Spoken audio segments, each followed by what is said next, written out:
Welcome to the country of freedom. Welcome to Ukraine.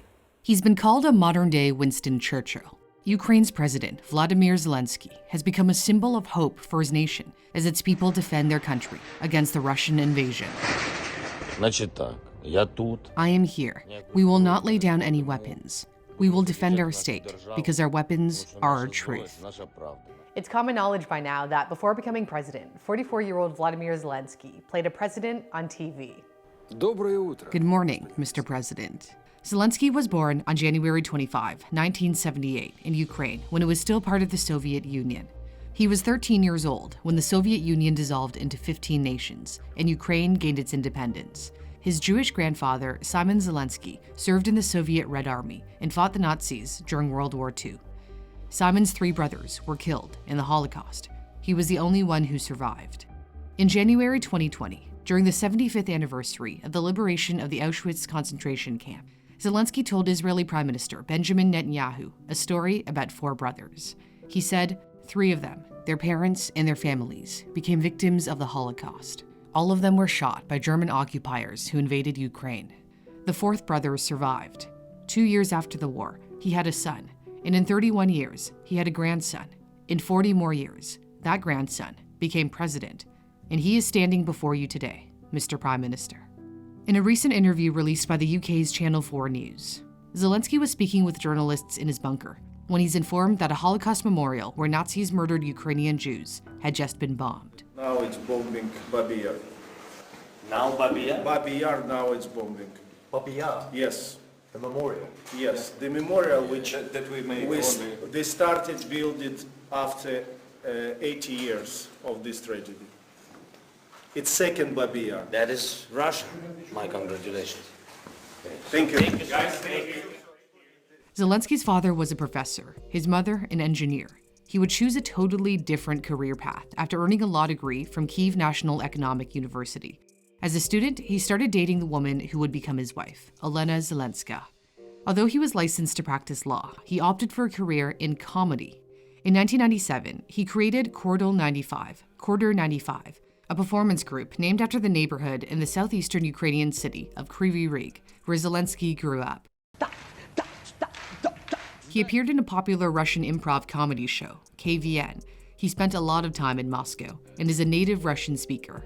In 2003, Zelenskyy co-founded Studio Quarter 95, a production company that would become one of Ukraine's most successful entertainment studios. On its website, the studio quotes Zelenskyy as saying, "Our ambitious objective is to make the world a better place, a kinder and more joyful place. With the help of those tools that we have, that is, humor and creativity, we are moving towards this goal, trying to conquer the whole world, of course."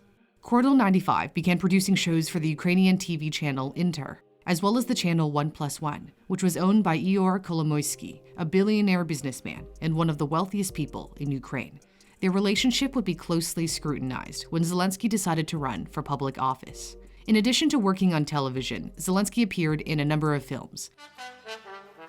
He also showed off his dance moves on the Ukrainian version of Dancing with the Stars, and he was the voice of the cartoon bear in the Ukrainian versions of the Paddington Bear films. His entertainment career would intersect with events that rocked Ukraine in 2014.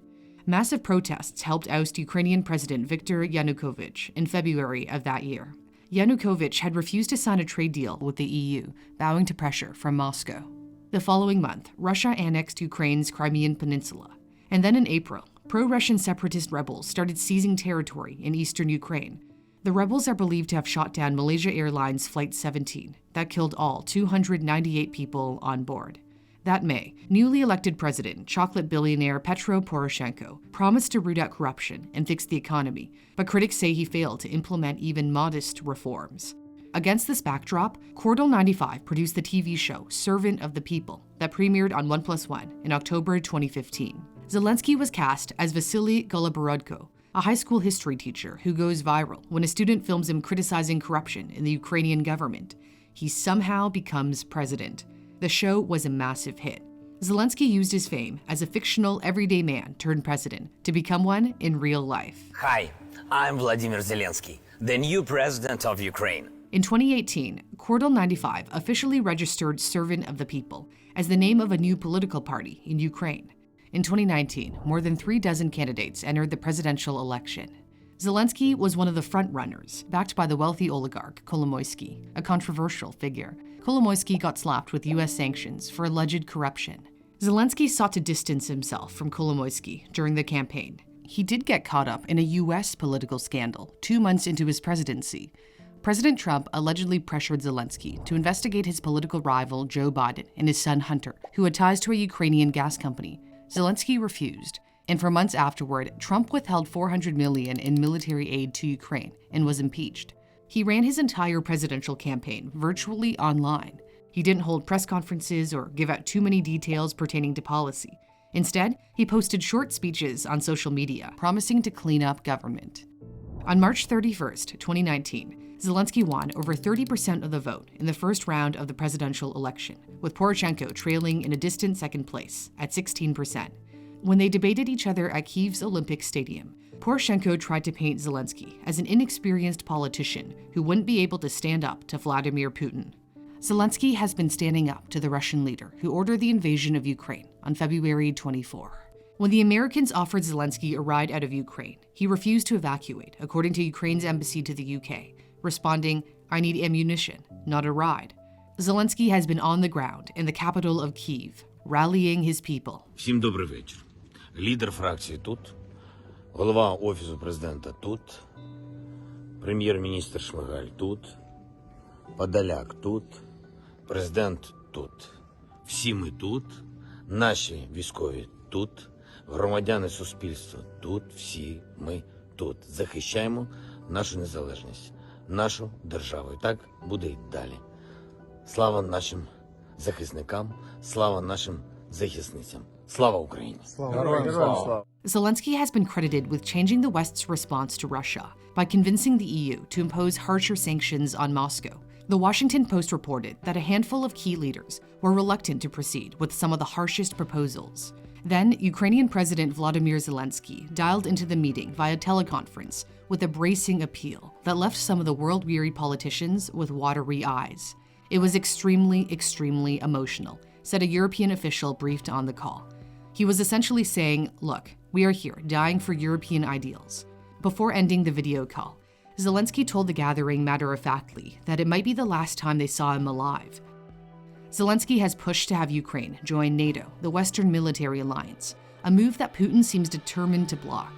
NATO has continued to expand east for decades and is seen as a threat by the Russian president. When Zelenskyy won the 2019 presidential election in Ukraine with a landslide victory over Poroshenko in the second round, he told his supporters, "I will never let you down." Recently, an interpreter could be heard breaking down while translating a speech by the president. We are fighting just for our land and for our freedom. Nobody is going to enter and intervene with our freedom and country. And believe you me, every square of today, no matter what it's called, it's going to be called, as today, Freedom Square in every city of our country. Nobody's going to break us. Regardless of what happens next, the former comedian turned president has the attention of not only Ukraine, but the world. Making this kind of video entails a lot of research, and it wouldn't be possible without the support of my sponsor, Masterworks. Masterworks gives you the chance to purchase shares that represent an investment in famous paintings by Monet, Banksy, and Picasso. The research team at Masterworks analyzes over 60,000 data points to find artworks that they believe will appreciate in value. Masterworks acquires paintings ranging from $1 million to $30 million and securitizes them by filing a public offering with the SEC. This allows you and I to purchase shares in the paintings that represent an investment in the artwork. Over 300,000 people have already signed up. Why art? Art has outpaced the S&P 500 from 1995 to 2021. Masterworks flipped a painting by Banksy for a 32% return in 2020, and George Condo's Staring into Space gave investors a 31% return last year. There's a lot of demand to invest in art with Masterworks, but you can get priority access by heading to my custom link in the description and pinned comment. Thanks for watching. For Newsthink, I'm Cindy Pom.